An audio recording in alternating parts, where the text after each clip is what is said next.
Hindi pa rin inaalis ng Philippine Institute of Volcanology and Seismology ang posibilidad na muling pumutok ang Bulkang Bulusan. Samantala, ikinatuwa naman ng ahensya ang paglagda ni Pangulong Ferdinand R. Marcos Jr. sa PHIVOLCS Modernization Act. Yan ang ulat ni Rod Lagusad.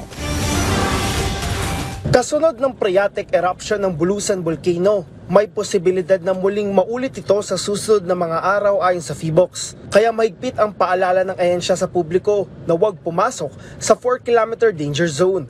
Kasalukuyang nasa alert level 1 ang bulkan. Pero paliwanag ni PHIVOLCS Director Teresito Bacolcol, kahit nasa alert level 0 ang bulkan, ay maaari pa rin na magkaroon ng phreatic eruption. Nakapagtala ang PHIVOLCS ng nasa 89 volcanic earthquakes sa nakaraang 24 na oras.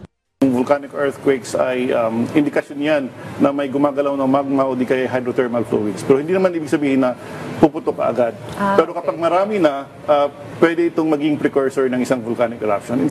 Ayon sa Office of Civil Defense, 4 na bayan sa Sorsogon ang naapektuhan ng ashfall at aabot sa 27,000 katao ang naapektuhan. Base sa datos ng ahensya, nasa 19 na mga pamilya ang nananatili sa evacuation center. Una nang nakipag-ugnayan ng OCD sa provincial government, Local Disaster Risk Reduction Management Office at Bureau of Fire Protection para magsagawa ng flushing sa mga kalye.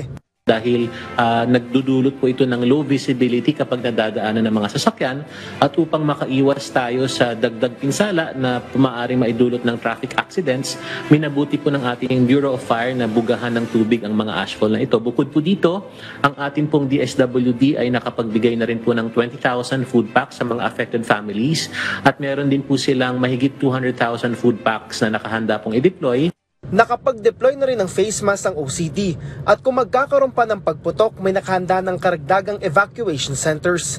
Samantala, inaasahan na makakatulong sa mas mabilis na pagbibigay impormasyon o babala sa publiko pagdating sa pagputok ng bulkan, lindol o tsunami, ang paglagda ni Pangulong Ferdinand R. Marcos Jr. sa PHIVOLCS Modernization Act. Ayon kay Bacolcol, nasa 300 seismic stations ang kinakailangan sa buong bansa, pero sa kasalukuyan ay meron lang 123. Kasabay nito, makakatulong ito para madagdagan ng mga monitoring equipment ng ahensya para sa mga bulkan. Mula sa 24 active volcanoes sa bansa, nasa 10 lang ang namomonitor ng ahensya, kung saan ang Taal at Mayon lang ang may kumpletong kagamitan. With the passage of this PHIVOLCS Modernization Act, at least yung 6 na most active volcanoes will have complete monitoring equipment and the rest will have at least the minimum requirement for monitoring volcanoes. Dagdag pa ni Bacolcol, makakatulong ang pagkakaroon ng centralized data center para sa real-time integration ng seismic, volcano at tsunami data, habang ang pagkakaroon ng modernong laboratorio ay makakatulong naman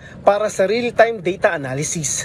Rod Lagusad para sa Pambansang TV sa Bagong Pilipinas.